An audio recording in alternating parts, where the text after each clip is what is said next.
No te pierdas lo que la prensa estadounidense opina sobre Claudia Sheinbaum y López Obrador. Corre video. Mexico has made history, and they did so over the weekend by electing Claudia Sheinbaum, the country's first female president. She's also the country's first Jewish president. And that makes me want to immediately jump to a hilarious misconception that was uttered by a member of the Democratic Majority for Israel. Let's skip ahead to that. Let's go to the graphic by Todd Richmond, who says, important to note that she is not involved in the Jewish community and thanked Jesus for her victory. Interesting. Could it be that maybe she thanked Jesus because Jesus is the name of her husband, which you can easily find on Wikipedia? Jesus Maria Tariba is the name of her husband. And besides which, Mexico's mainly Christian, so like, I mean, look. Can you freaking imagine that that's what that is where your head immediately goes to? Oh, she thanked. By the way, what if she actually did thank Jesus Christ? Who cares? So what? So what? Look, we should be celebrating a number of things. Number one, first female president of Mexico. That's awesome. And they beat us to the punch, by the way. Half of their Congress is women, way better than ours. A third of their governors are women, way better than ours. The first Jewish president of Mexico. That's awesome. Impressive, okay. Yeah. Yeah, that's terrific. And look at the wonderfully open-minded Christians in Mexico who said, yeah, we're happy to have a female Jewish leader. Consider the fact that Mexico did not give women the right to vote until 1953. Okay, so decades after the United States had done so, but they have obviously lapped us by electing the first female president in their country. I don't know if that's going to happen anytime soon here in the United States, but nonetheless, I mean, it's not just the fact that, you know, she's a woman. It's not just the fact that she's Jewish. It's also what she stands for that is appealing to the majority of voters. She easily won. It was, I mean, it wasn't even a question. 58% of the vote went toward her. Sheinbaum appeared likely to surpass even the massive number of votes President Andrés Manuel López Obrador received in 2018. By the way, she's a protege of his. And she defeated her top rival, Xochitl Galvez, by a 2-to-1 margin. So that's a pretty big deal. It's not a contested election. She won easily. Yeah, guys, the biggest news story out of this, though, I don't think is that it's a woman president, Jewish president, et cetera. It's what she stands for. See, when you give people what they want, they're perfectly happy to vote for any race, religion, et cetera. In fact, a lot of people forget this. Barack Obama had an 83% approval rating here in America. And yes, his name was Barack Hussein Obama. America elected him twice and gave him a massive approval rating when they thought he was going to do the things that they were in favor of. Okay, so in her case, why was she so popular? Well, that's because her predecessor, who's her mentor, tripled the minimum wage. He increased funding for taking care of senior citizens. He actually looked out for the average Mexican citizen.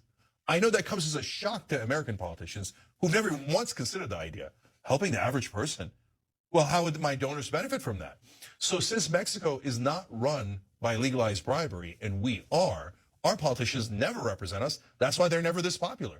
Like, Obama got to 83% when he ran the campaign on change and hope. The minute he let go of all of those things and started serving the donors again, like every Republican and every Democrat does, he lost his popularity. So it's actually not that complicated at all. Do exactly as they did in Mexico, and you'll win by 2-to-1 margin. You won't have to worry about swing states or anything. And this is all relatively recent. It's not like they had this giant advantage. This party only came out 13 years ago. Exactly. And already they're dominating.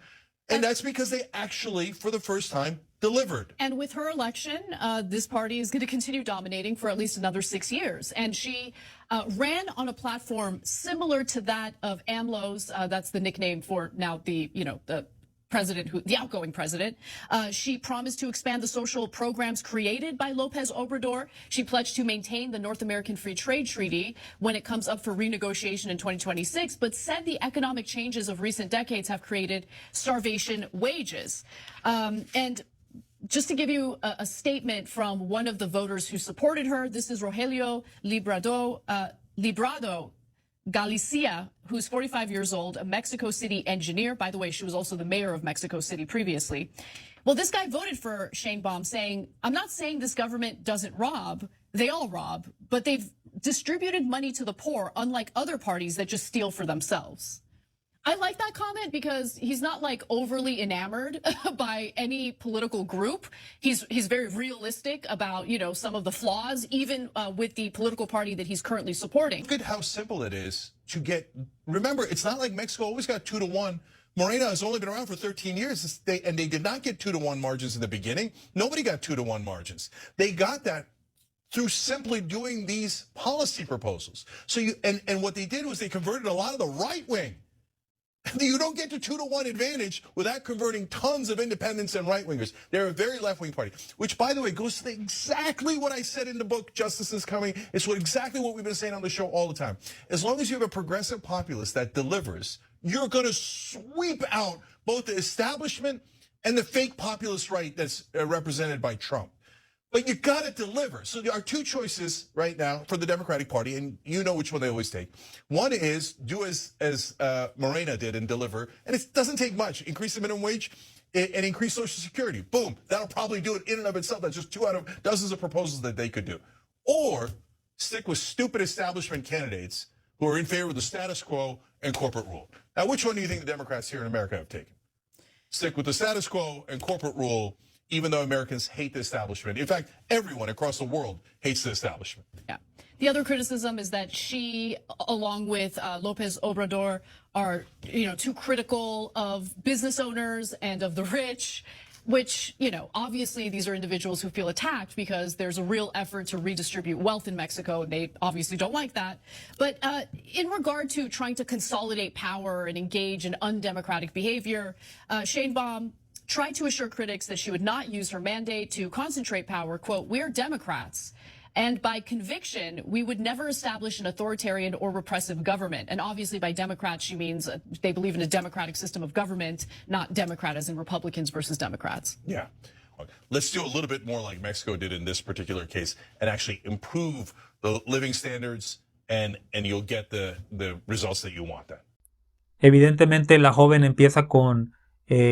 Todos tienen una alasraqui, ¿no? En Estados Unidos también hay una alasraqui que Claudia Sheinbaum le agradece a Jesús por haber ganado la campaña, y creían que como es judía, pues se refería a Jesús Cristo, no el cristiano, y no, se refería a su marido. Bueno, todos metemos la pata, todos tenemos un alasraqui en cada país, ¿no? Pero ya hablando más en serio, ellos son una prensa de un país industrial, donde ahí no te dejan morirte de hambre, literal. Ahí, si tú te quieres morir de hambre, no te dejan. Hay programas, te apoyan, pero no es suficiente. Ellos se refieren a que los candidatos, cuando están en campaña, es válido que privados aporten. ¿Y qué crees que pasa? Pues, por eso la fabricación de armas no termina, porque ellos patrocinan a los candidatos de ambos partidos, y por eso nunca se detiene la fabricación de armas. Y eso nos afecta a nosotros, porque esos llegan a manos de criminales en México y matan a vidas inocentes aquí en este país. Hablan de que debemos hacer lo que hace López Obrador. No tiene mucha ciencia, no tiene... imagínate, los demócratas existieron primero y después Abraham Lincoln fue el primer presidente republicano. Abraham Lincoln, el primer presidente republicano. Quiere decir que son partidos muy antiguos y no han cambiado. Siguen sirviendo solamente a una élite, y a lo que escurre le cae a la gente de abajo. Es lo mismo que se estaba haciendo de 2018 para abajo en este país, en México.